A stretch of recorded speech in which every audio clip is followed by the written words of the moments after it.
Master बड़ा रंगीन मियाज के हुमन भाई, आज मूड बनल बा इनकर। बड़ा एकदम बेवफाई सॉन्ग बजा देना।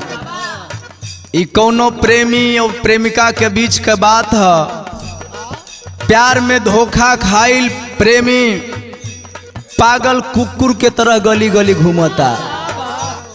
महेश भाई जादे होकर बड़ा उनकर, अब हम का कहीं जाए दो। वो प्रेमी का हालत एकदम खराब बा, पागल के तरह घूमता। ई दुनिया के लोग पूछा था कि भाई तहार हालत काहे ऐसन भई। कहता दुनिया के लोग से कि सुना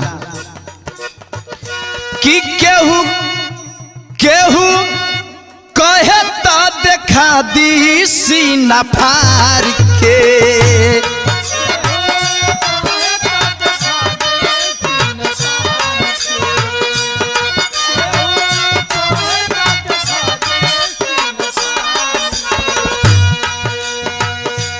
दाग गहरा मिलल बा हमरा प्यार में।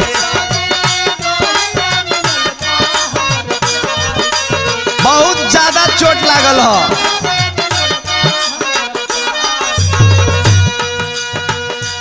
केहू कहे तो देखा दी सीना फाड़ के।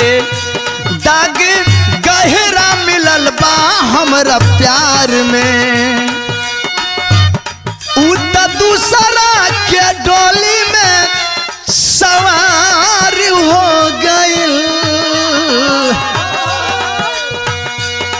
उता दूसरा के डोली में सवार हो गइल। तीर हमरे करजवा के पार हो गइल। तीर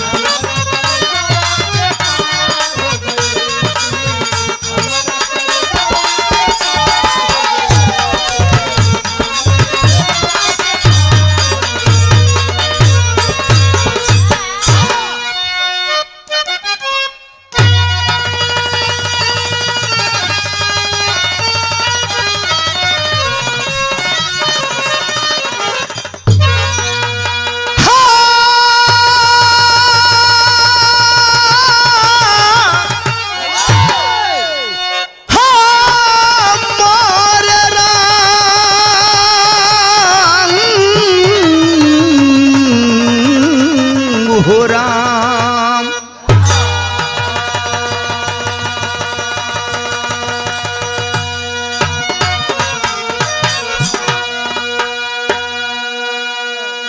अच्छा साथियों, एक घटना प्रस्तुत बा जवन कि आप लोगन सोशल मीडिया पर, यूट्यूब पर, फेसबुक पर, व्हाट्सएप के माध्यम से, टीवी चैनल पर भी आप लोगों ने सुना होगा, देखा होगा। कोसी बाढ़ पूरा उत्तरी बिहार में त्राही त्राही मचा हुआ। इतना भारी जन सैलाब, कोसी का 56 फाटक खोल दिया गया। जन सैलाब उमड़ा, गांव के गांव बहागल, लोग के लोग बहा गइलन।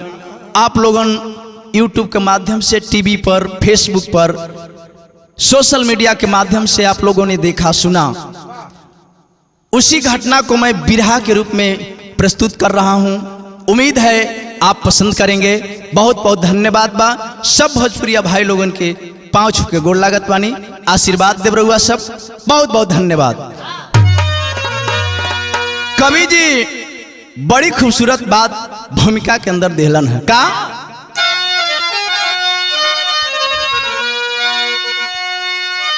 कि डूब गया घर व आंगन सजल आशिया। बनता मझधार पल में किनारा यहाँ। साल हर साल डूबती जहां बस्तियां। पानी ने पानी सबका उतारा यहाँ। कहने को दान अनुदान राशन दिया। छोड़ सिंहासन नरक से निकालो मुझे। पिता माता भाई बहन डूब गए। बुझता चिराग हूँ कोई बचा ले मुझे।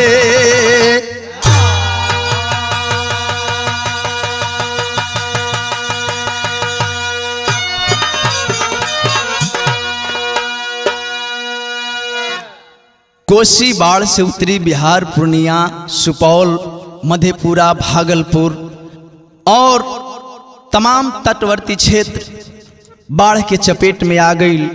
बहुत भारी नुकसान भइल बा बिहार के। लेकिन ई बात पर न सरकार के ध्यान बा हमरे बिहार के, आ न केंद्र सरकार के ध्यान बा। नेता लोगन के खाली वोट चाहिए, जनता दह जाए, बह जाए, जल जाए, मर जाए, उसे कोनो मतलब नहीं है। बस वोट दे दा, हमके कुर्सी चाहिए। लेकिन एक लाइन बड़ा रंगीन तर्जबा बिरहा में, कैसे मास्टर?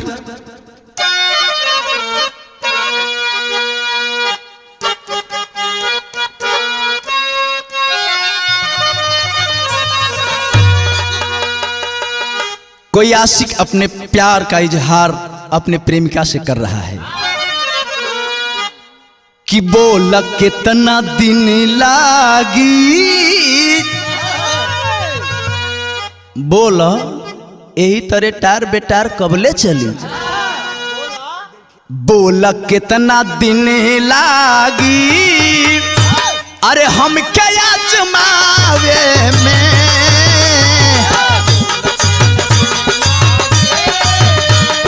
हम क्या जमावे,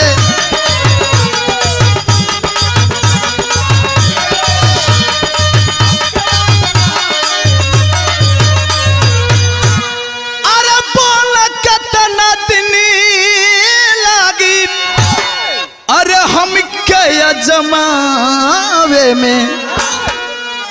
तो जिंदगी, यही जिंदगी, अरे जिंदगी गुजर जाई, जिंदगी गुजर जाई, अरे रूठ ही मनावे में।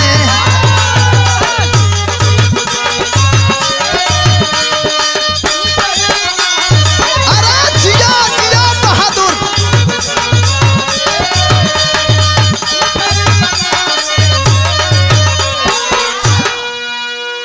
ई त तरज है। लेकिन तरज से निक हमरे बिरहा के फरज दिहल गई। ई पूरा बिहार के जनता के आवाज है। इस सरकार खातिर का आवाज है भैया कि कब तक आवाज पहुंची, अरे कब तक आवाज पहुंची, अरे दिल्ली राजधानी में,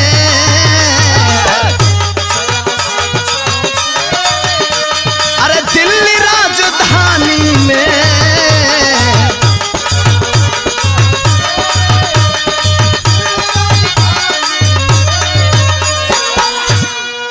अरे कब तक आवाज पहुंची ई दिल्ली राजधानी में, डूब जाई जहान एक दिन, डूब जाई जहान एक दिन, अरे कोसी के पानी में, अरे कोसी के पानी में।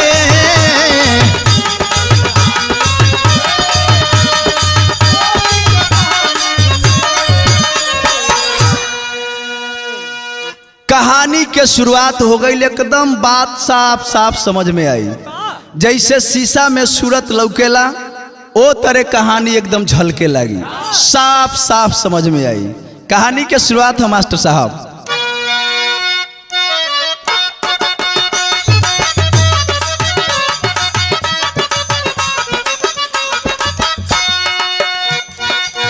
दवा बिन नाव पर,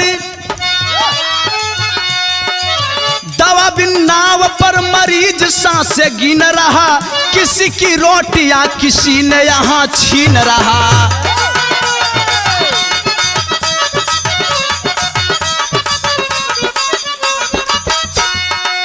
अजीब संवेदना,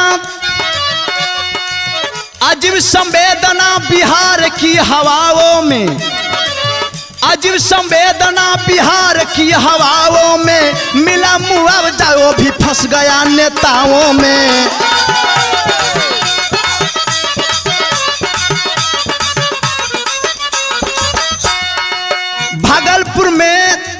भागलपुर में अशोक सीमा घर संवारे थे, भागलपुर में अशोक सीमा घर संवारे थे, बेटा घनश्याम राधिका नजर के प्यारे थे।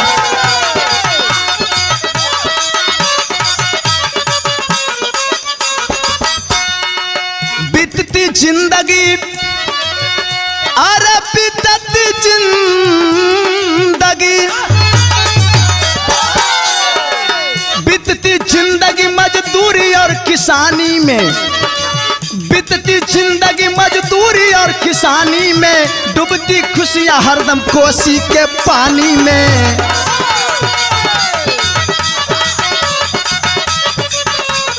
वाह! ए भैया, कोसी बराज नेपाल से जवन पानी आवेला पानी के रोके खातिर बनावल गल कोसी नदी पर, कि कोसी में भी पानी आवेला नदी के, हर से नेपाल का पानी। अगर बराज ना रही तब पूरा बिहार डूब जाई, उत्तरी बिहार के बहुत ज्यादा क्षति होला। लेकिन पानी इतना बढ़त बा, इतना बढ़त बा कि पानी के जवन लेवल बा डैम पर काफी बढ़ गल। नेपाल के भी मजबूरी है, अगर पानी ना छोड़ी बिहार में तो कहीं अगर बांध टूट जाए तो उससे ज्यादा जान माल के क्षति हुई, हानि हुई। लेकिन हाई अलर्ट कर दिया गल और डायरेक्ट 56 फाटक खोल दिया गया बाबू। लेकिन जब 56 फाटक खुलल तो तबाही तो मचना ही था। 56 फाटक का पानी विकराल रूप में जल सैलाब उमड़ता हुआ चारों तरफ घेरते हुए अपने विकराल रूप लेकर के दहाते बहाते हर साल जाकर के बंगाल की खाड़ी में गिर जाती है। लेकिन यह समस्या कब तक रहेगी? सरकार को विचार करना होगा, इस समस्या का निदान करना होगा। लेकिन जवन उत्तरी बिहार के लोग हवन, कोसी नदी के किनारे आसपास के रहे वाला लोग हर साल माई के पूजा करेलन, लेकिन माई बक्सत कहाँ बड़ी, समय आवेले तो सबके दहा बहा के लेके चल जाली। लेकिन इस सवाल बा जनता के, सरकार से सवाल करता कि आखिर हमनी के कब तक परेशान रह जाए। बिरहा में एक लाइन बड़ी नई नई तर्ज बा मास्टर साहब, का तर्ज के लाइन बा?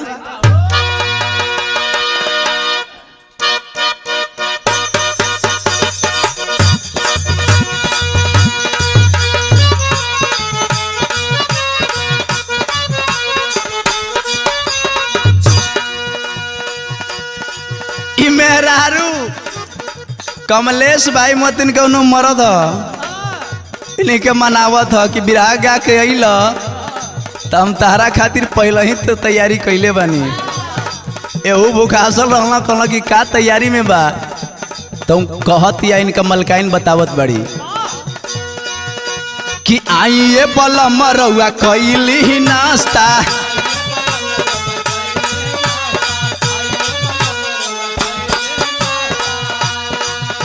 आ भुंजिया फरावठा के कईनी व्यवस्था। आवा आवा हरियरी लेला, आइए बला मरुआ कैली नाश्ता, भुंजिया फरावठा के कईनी व्यवस्था। तो एहू जवान माने वाला ना हो, एहू पिन मार दिलन कि बड़ा निकल लगे तोहर लुकिया धनी, लुकिया धनी, बड़ा निकल लगे तोहर लुकिया धनी, लुकिया धनी, पहिरी के मारे लू मुसुकिया धनी, सड़िया बुलुकिया धनी, मुसुकिया धनी, सड़िया बुलुकिया धनी।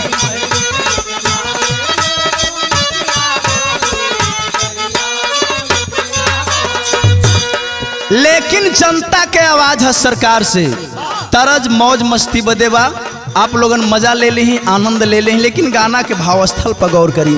आज उत्तरी बिहार के जनता सरकार से आवाज लगौले बा, मांग करता। आज ना कई साल से मांग होता का,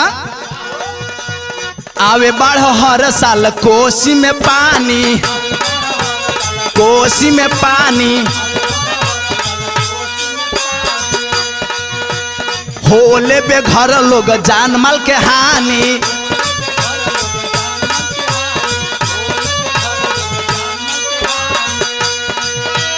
आवे बाढ़ हर साल कोसी में पानी, होले बे घर लोग जान माल के हानि। कब तक लोग परेशान होई, परेशान होई, कब तक लोग परेशान होई, परेशान होई। जहिया समस्या के निदान होई, तहिया समाधान होई, निदान होई, तहिया समाधान होई।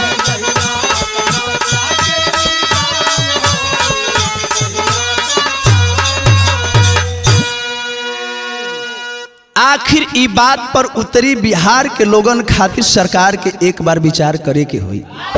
ई तो वहाँ के जनता के मांग बा कि आखिर हर साल हमनी बाढ़ से परेशान रहिला, आखिर कब तक झेलल जाई। सरकार के एकरा पर विचार करे के होई, पानी के रोके के होई। लेकिन अब कहानी के शुरुआत होता, डैम से 56 फाटक खोल दिहल गल। अजब 56 फाटक खुलल बा बाबू, गांव के गांव, घर के घर, लोगन के लोगन बहाए लगलन। और जब बहाए लगलन उस समय बात मिलल का, तरज बा का, गीत के लाइन बा भैया।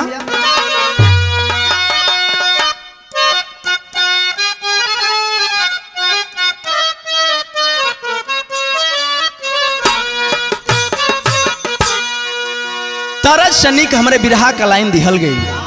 पानी बढ़ल बा, 56 फाटक खोल दिहल गई। अजब पानी बढ़े लगल चारों ओर उत्तरी बिहार में, सुपौल, मधेपुरा, भागलपुर, चारों तरफ तटवर्ती क्षेत्र में बढ़े लगल पानी। तब वो समय के नजारा कैसन रहे, कवि जी भाव दिलन।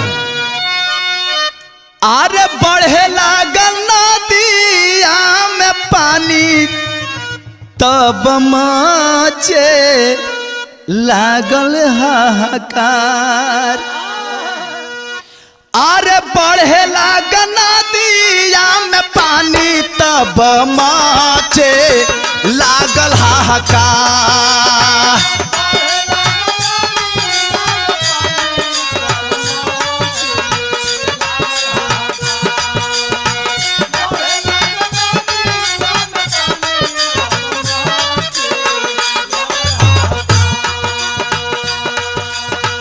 बढ़े लागल नदिया में पानी, तब मचे लागल हाहाकार। हे गंगा मैया, हे कोसी मैया, हे कोसी मैया, नैया के कोई ना हो खेवनहार। हे कोसी मैया, हे कोसी मैया, नैया के कोई ना हो खेवनहार।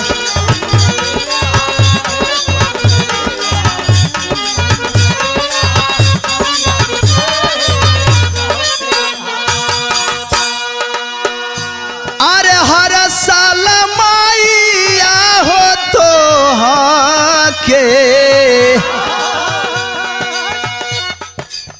हर साल मैया हो तोहा के पूजा वाह हो दिया।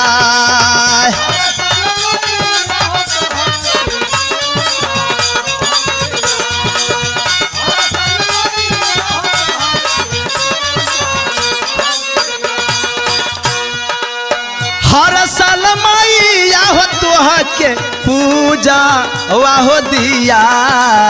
कवने कसुरावा, कवने कसुरावा, कवने कसुरावा, छीन लेलू घर वा परिवार। कवने कसुरावा, छीन लेलू घर वा दुआर।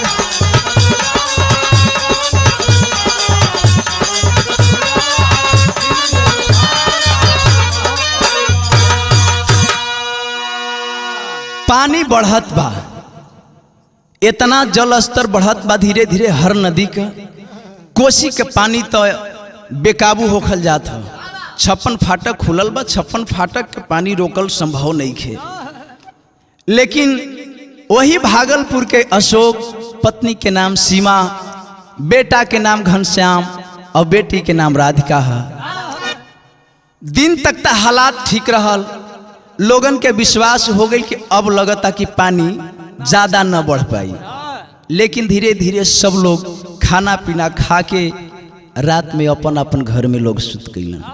लेकिन 56 फाटक के पानी जब धीरे धीरे रात में जुटल है, चारों ओर से गांव के 6 किलोमीटर लोगन के घर में पानी घुसे लगल। अचानक नींद खुलल बा, घर में केहू के छाती भर पानी बा, केहू के कमर भर पानी बा, केहू के नटई डूबत बा, त्राही त्राही रात में मचल बा। वही भागलपुर के बाबू अशोक और सीमा रात में जब पानी हलल है, सुतल हवन चरपाई पर, जब चरपाई भिजल, अब आँख हो गईलन कि अरे रात में घर में पानी कहाँ से आई। निकल के बहरी देखत हवन तो चारों ओर खाली पानी ही पानी दिखाई देत है। अपने लइका लइकी घनश्याम और राधिका के लेके भागल चाहत हवन कि केहरो किनारा मिल जाई, केहू तरह जान बच जाई, परिवार कर लेके चल दिलन। लेकिन बाबू पानी के हालात बहुत खराब रहे, जल स्तर इतना बढ़ल कि भाग न पौलन परिवार। नतीजा का निकल भैया, टेरी में भाव दिहल गल।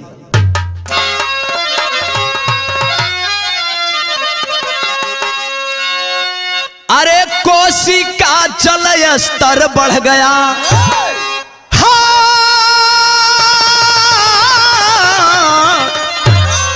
अरे कोसी का जल स्तर बढ़ गया, छोड़ा नेपाल है पानी हुई हालात तब बत्तर बत्तर बत्तर। कोसी का जल स्तर बढ़ गया, छोड़ा नेपाल है पानी हुई हालात तब बदतर। इतना बुरा हाल हुआ, गांव के गांव, आदमी के आदमी, पशु के पशु लोग बहाने लगे उस बाढ़ के पानी में। अपने पत्नी सीमा के साथ और अपने दोनों बच्चे घनश्याम और बेटी राधिका को लेकर के भाग रहे हैं। लेकिन पानी का स्तर बहुत काफी बढ़ चुका है बाबू। देखें अंजाम निकलल का भैया।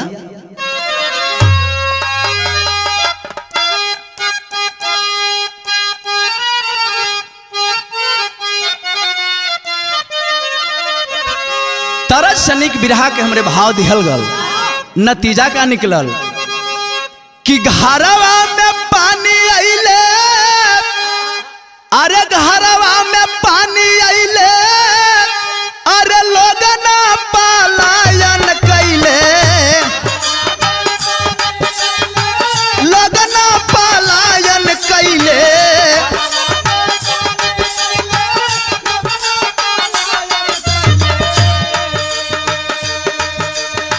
घरवा में पानी आइले, लोग ना पलायन कैले, मिले ना रास्ता कैसे भागी बहरिया हो, कैसे भागी बहरिया हो।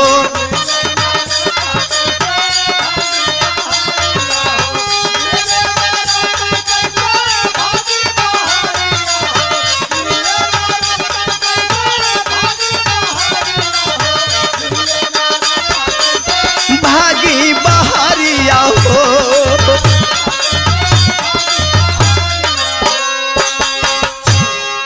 आदमी सोचत बा कि रात के वक्त में जाई तो अब कहाँ जाई, चारों ओर खाली जल ही जल दिखाई दे रहा है। अब तो लगता है कि हम लोगों की जिंदगी नहीं बच पाएगी। लेकिन भाव लिखते हैं कवि कि नर नारी फसल के तने, अरे बीच माजा धारावा में,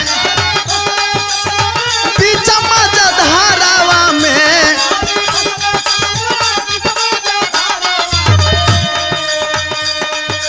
नर नारी फसले कितने बीच माजा धारावा में, पानी पानी लौके जहवा जाए नजरिया हो, जाए नजरिया हो।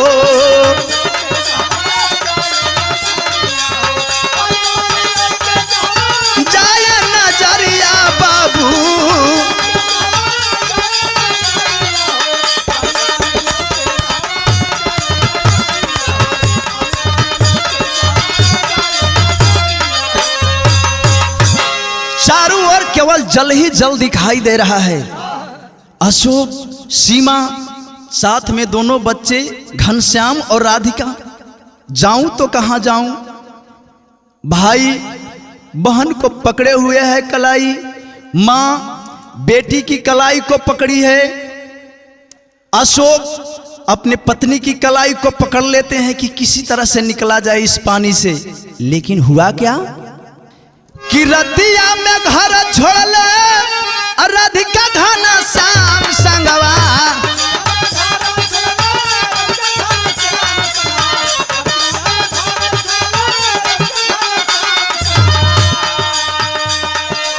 रतिया में घर छोड़ राधिका घनश्याम संगवा। अशोक का पलायन कैले संग में गुजरिया हो।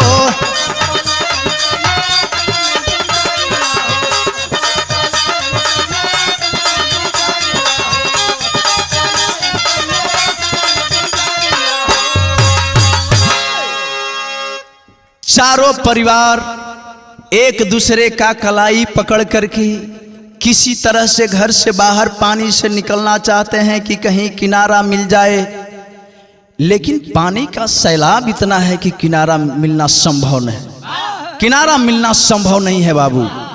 लेकिन फिर भी हिम्मत हारते नहीं हैं बाबू अशोक। अपने बीवी और बच्चों को लेकर के चल देते हैं।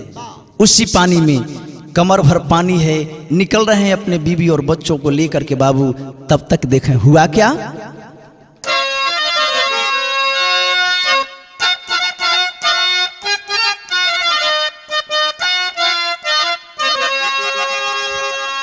वह तरजबा जब माई बहन सवेरे सवेरे गंगा स्नान करेली, अब बालू के रेता में जब किनार की ओर जाली सन, तो बड़ा सवेरे सवेरे के टाइम में उन्हें गीत का प्यार से गावेली। अभी तरज हमारे उस्ताद के मुंह से बड़ा एकदम मिसरी से भी मीठ लगेला। कैसे मास्टर?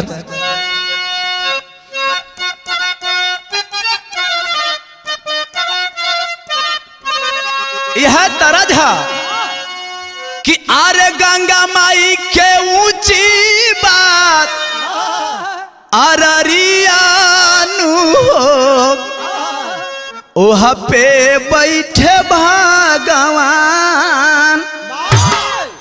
लेकिन अपने बच्चों को लेकर बीबी के साथ अशोक पलायन कर रहे हैं। घर छोड़ करके पानी का सैलाब बढ़ रहा है। हुआ क्या? आरे छूटल घर बिछुड़ल लाला नावानु, अरे छूटल हाथ बिछुड़ल लाला नावानु, गईले बीच दरिया।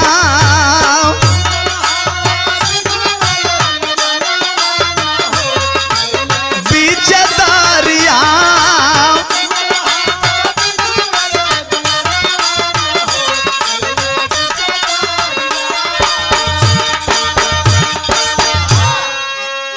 भाई का हाथ बहनियां पकड़ ले रहे, हाथ छूट गल। अशोक बीबी के हाथ पकड़ ले रहा, सीमा अपने बेटी राधिका के हाथ पकड़ ले रहा।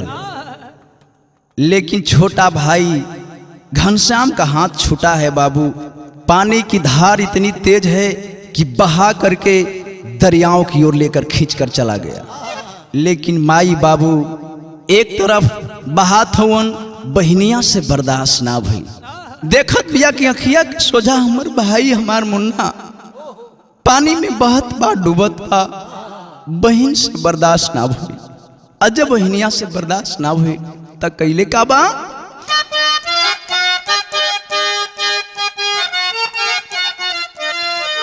कि भैया के बचावे खातिर, भैया के बचावे खातिर कुदली बहनिया।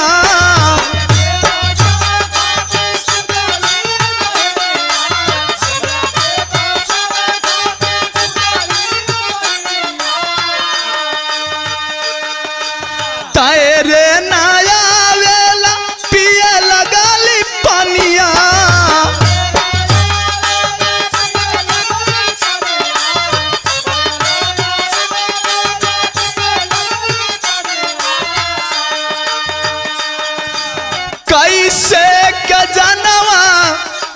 बचाइनु कैसे के जानवा बचाइनु कैसे के जानवा बचाइनु केहू के कुछ ना सुझाए केहू के कुछ ना सुझाए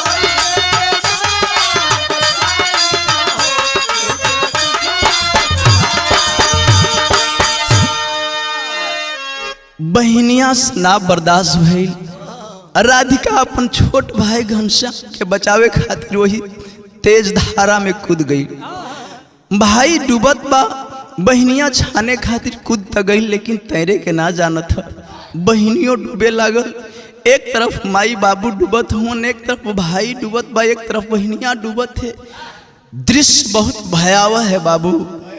लेकिन तब तक देखें एक लठ का सहारा मिला है राधिका को। बहुत बड़ा विशाल लठ, लकड़ी का टुकड़ा बहता हुआ आ रहा था, उसी लठ को पकड़ लेती है और उसी धार में बहते हुए जा रही है। भाई उस दूरी पर डूब रहा है, पानी पी रहा है। बहन का दिल कैसे मानी हो बाबू। रोवत पे चिल्लात पे लोगन से गुहार लगावत पे कि हमरे भैया के केहू बचाला। आज बहनिया रो रो के कहत बिया, का कहत या भैया? एक लाइन गीत बा, का गीत का लाइन बा?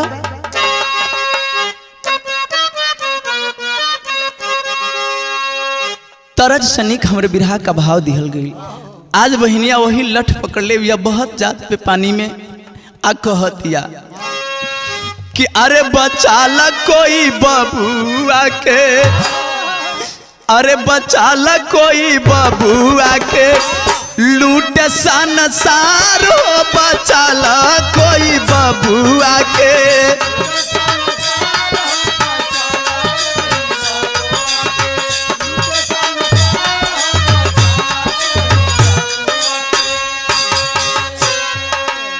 माई बाबू छूट गईले, माई बाबू छूट गईले, केहू ना हमार हो, बचाला कोई बबुआ के लूट संसार हो, बचाला कोई बबुआ के।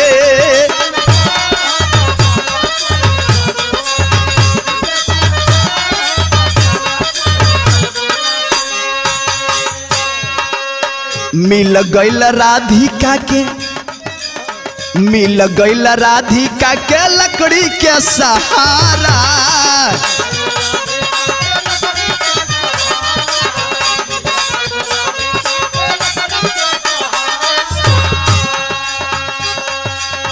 ओही के सहारे आके लगली किनारा।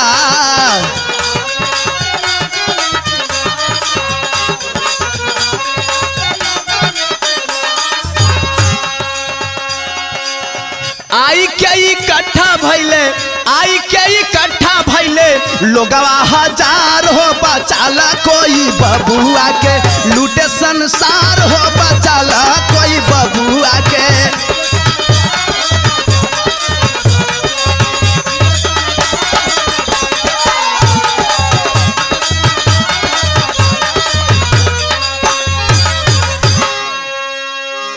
आखिर बहनिया त लठ के सहारा मिलल, केहू तरह किनारा होके मिल गई, लेकिन भाई घनश्याम नहीं मिल पाया।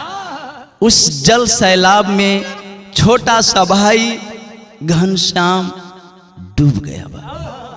किनारा मिलल बा, लोगन का भीड़ लगल बा कि लठ के सहारा से किनारा त मिल गई। लड़की के पूछत हुआ लोग कि तुहार घर में के रहे, परिवार में के रहे। रो के पूरी बात बतौलस कि हमार बाबू रहलन, माई रहल, छोट भाई रहल, कुल परिवार पानी में डूब गई, कुल परिवार पानी में बह गए। लेकिन तमाम नेता लोग गए, वहां के जनता से पूछा गया तो जनता ने कहा, क्या कहा मास्टर?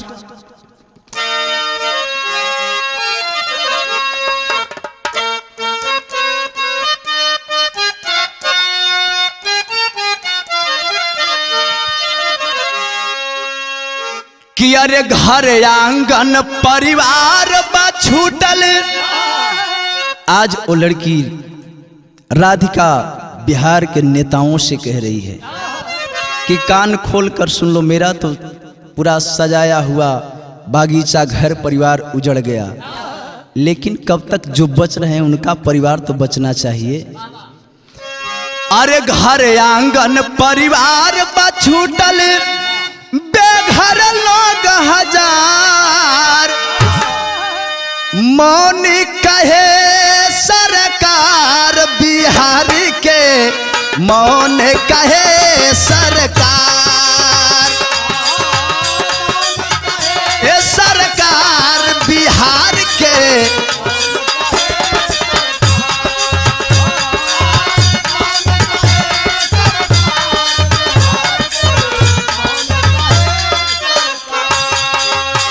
ये तो बाढ़ की समस्या है, लेकिन इतना ही नहीं, बिहार में क्या हो रहा है, सरकार क्या कर रही है। गठबंधन होता है, नेता लोग पलटी मार देते हैं अपने कुर्सी के स्वार्थ में, लेकिन बिहार में हो क्या रहा है, बाढ़ ही नहीं एक समस्या है। और एक सबसे बड़ी समस्या है जो फिलहाल की घटना है 2-4 महीना पहले की, क्या 12 दिन में 16 पुल गिरल बा बिहार में, गिरल बा बिहार में।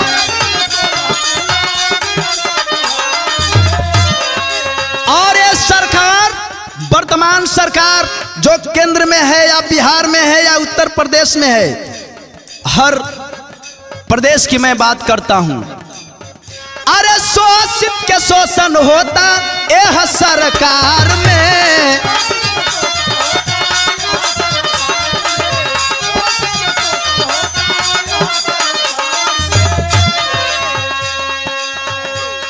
अरे कोसी नेपाल के हाल न्यूज पर रोज होता बौछार, कोसी नेपाल के हाल न्यूज पर रोज होता बौछार, मौन कहे सरकार बिहार के, मौन कहे सरकार।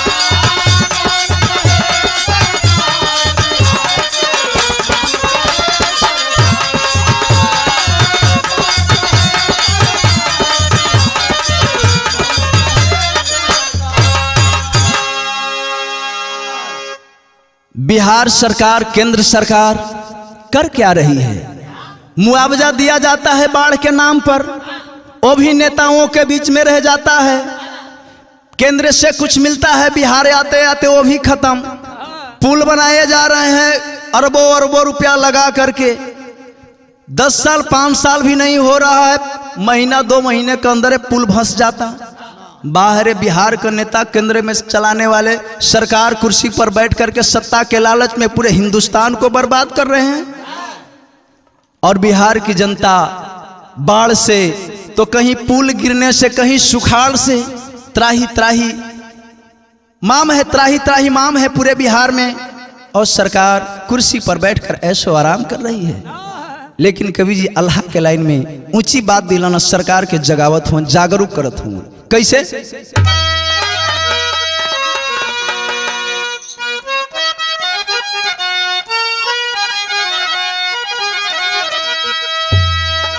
आए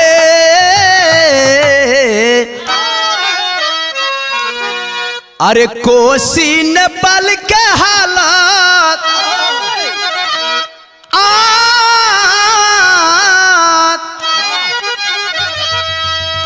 कोसी नेपाल के हालात हर साल के ये भैया,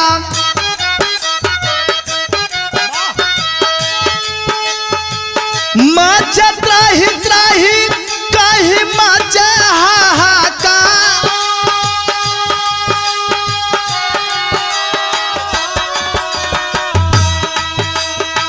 सड़ेला सब पशु पंछी कहीं नर नारी बाबू, कर ले बचावा कुछ लोग करे उपचार।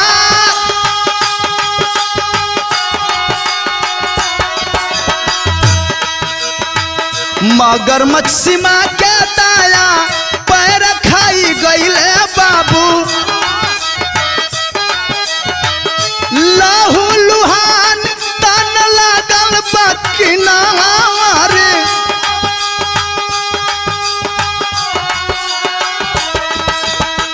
ना जान कितना घर, ना जान कितना घर जले कटाओ में बही गईले।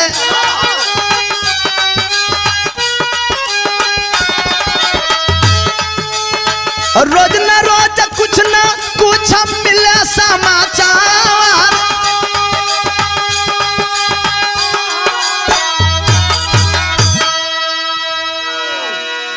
इतना भारी पैमाने पर बाढ़ घेरलस चारों ओर से कि गांव के गांव बहल, आदमी के आदमी बहला, केहू के मगरमच्छ आहार कर गई, केहू के सर्प डंक मरलस, केहू के बिच्छू डंक मरलस। प्राकृतिक आपदा कहा जाए या कृत्रिम आपदा कहा जाए, ये हमको और आपको विचारने की बात है। अगर हर नदी पर डैम तैयार कर दिया जाए पानी को रोकने के लिए, हर प्रदेश में जहां जहां बाढ़ से प्रभावित क्षेत्र हैं, अगर डैम बना दिया जाए हर नदी पर, तो पानी को रोका जा सकता है। और जहां तक पानी छोड़ने की बात है, नेपाल हो या बिहार हो, ज्यादातर नेपाल से ही पानी छोड़ा जाता है बिहार में।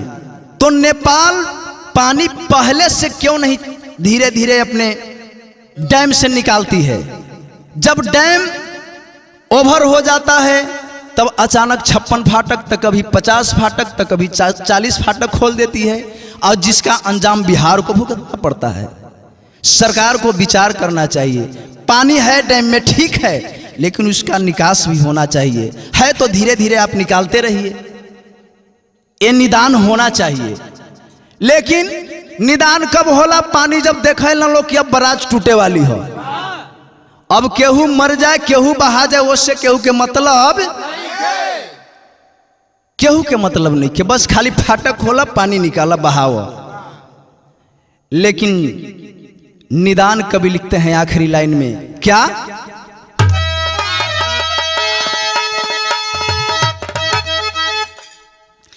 अरे नदी नदी बन के बराज, ए भैया नदी नदी बन के बराज तैयार ना होई, तब तक बाढ़ से आजाद बिहार ना होई।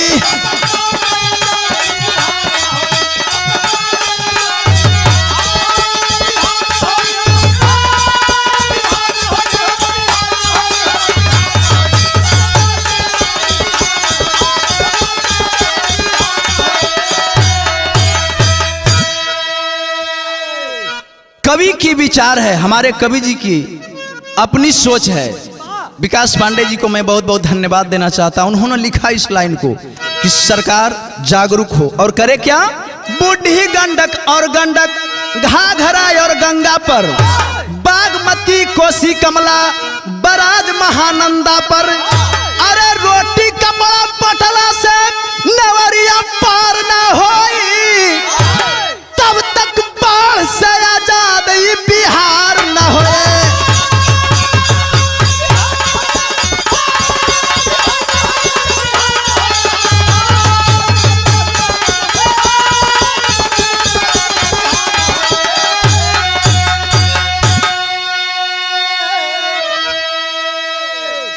एक खाली 5-5 किलो राशन देहला से बाढ़ से जवन समस्या बा ओकर निदान ना होई। एकरा पर सरकार के लगे के पड़ी, हर नदी पर डैम बनावे के पड़ी, तब बाढ़ को रोका जा सकता है और तमाम जनता को सुरक्षित रखा जा सकता है। गाना के हमरे अंतिम लाइन बा, गुरु घराने के परिचय दिहल गई, कहल गई का?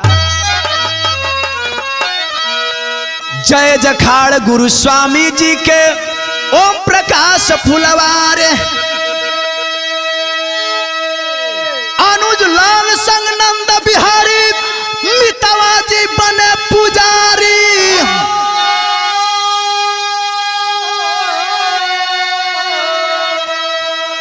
अरे कोसी का जल स्तर बढ़ गया, ए भैया कोसी का जल स्तर बढ़ गया।